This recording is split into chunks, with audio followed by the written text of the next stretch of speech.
باللہ من الشیطان الرجیم بسم اللہ الرحمن الرحیم السلام علیکم ورحمۃ اللہ وبرکاتہ۔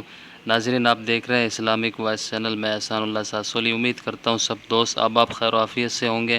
اور ایک اور درخواست ہے، جو نیو ہے میرے چینل پر، اسلامک وائس چینل کو سبسکرائب کریں، شیئر کریں، کمنٹ کریں اور آگے شیئر کرتے ہیں تاکہ ایسی ویڈیو جو ہے نا آپ کو بار بار ملتی رہیں۔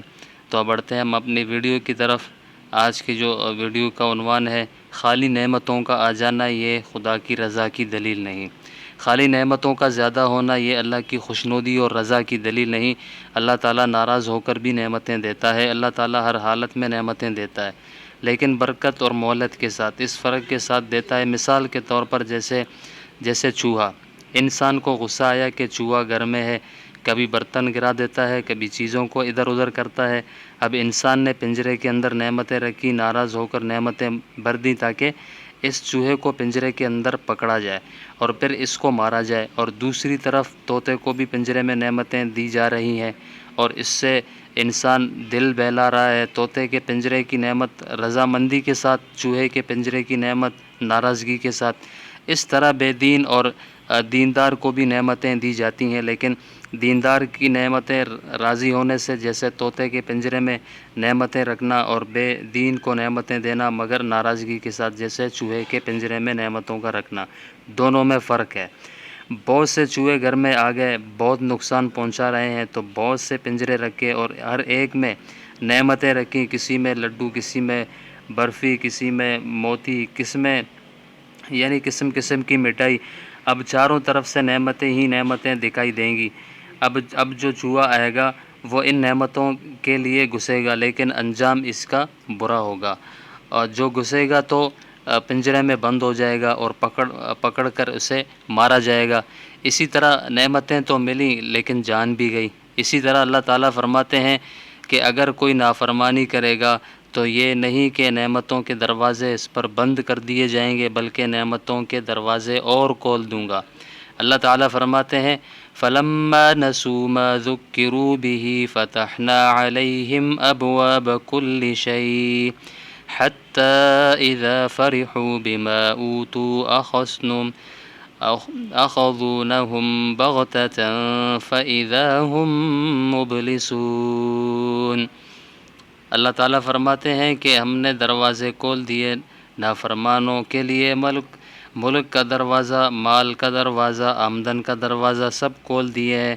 حَتَّى إِذَا فَرِحُوا بِمَا أُوتُوا، فرمایا جو انہیں ملا اس پر وہ اترانے لگے، تو پھر ہم کیا کریں گے؟ أَخَذْتُهُمْ بَغْتَةً فَإِذَا هُمْ مُبْلِسُونَ، ہم اچانک پکڑتے ہیں، یہاں تک کہ وہ حیران رہ جاتے ہیں کہ یہ کیا ہو گیا۔ یہ لفظ بما یہاں پر عام ہے۔ اگر ملک، آمدنی، دولت، پیسہ، عہدہ، ڈگری ملی اور اس پر آدمی اترایا تو اللہ کی پکڑ آئے گی، اور اگر نعمت دین کی ہو، روحانیت کی ہو، علم کی ہو، تبلیغ کی ہو، دعوت کی ہو، ان نعمتوں پر بھی اگر اترایا تو یہاں پر بھی اللہ کی پکڑ ہوگی۔ یہ لفظ ما عام ہے۔ روحانی نعمت جس پر اترایا جائے وہ روحانی نعمت نہیں بن سکتی بلکہ نفسانی بن جاتی ہے۔ لیکن ہر نعمت کے بارے میں کہا جائے، جیسے چوہے کا پنجرہ بھی ٹھیک نہیں ہے۔ دوسری جگہ اللہ فرماتے ہیں وَلَوْ أَنَّ أَهْلَ الْقُرَىٰ آمَنُوا وَاتَّقَوْا لَفَتَحْنَا عَلَيْهِمْ بَرَكَاتٍ مِّنَ السَّمَاءِ وَالْأَرْضِ، اگر ایمان والے اور تقوی والے ہوں گے تو ہم برکتیں کھول دیں گے، آسمان سے بھی برکتیں برسیں گی اور زمین سے بھی، ہر طرف سے برکتیں ہوں گی۔ اور دیندار اور بے دین کی نعمتوں میں فرق ہے۔ اس طرح بے دین اور دیندار پر تکالیف بھی آتی ہیں۔ فرما بردار پر اگر تکالیف آتی ہیں تو اس کی نوعیت جدا ہے، اور اگر بے دین پر تکالیف آتی ہیں تو اس کی نوعیت جدا ہے۔ فرما بردار پر اگر تکلیف آتی ہے تو بطور ابتلاء اور آزمائش کی آتی ہے، اور اللہ کو امتحان لینا مقصود ہوتا ہے۔ ان تکالیف کو اللہ تعالیٰ ابتلاء اور آزمائش کہتا ہے، جیسے حضرت ابراہیم علیہ السلام پر تکالیف آئیں۔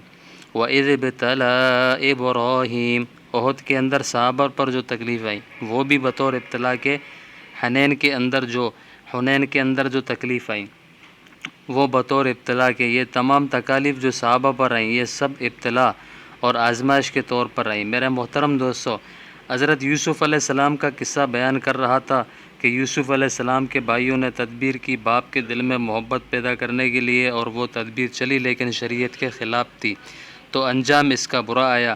عزیز مصر نے تدبیر کی کہ اپنی عزت، بیوی کی عزت اور ملک کی عزت بچانے کے لیے وہ تدبیر یہ تھی کہ حضرت یوسف علیہ السلام کو جیل میں ڈالا۔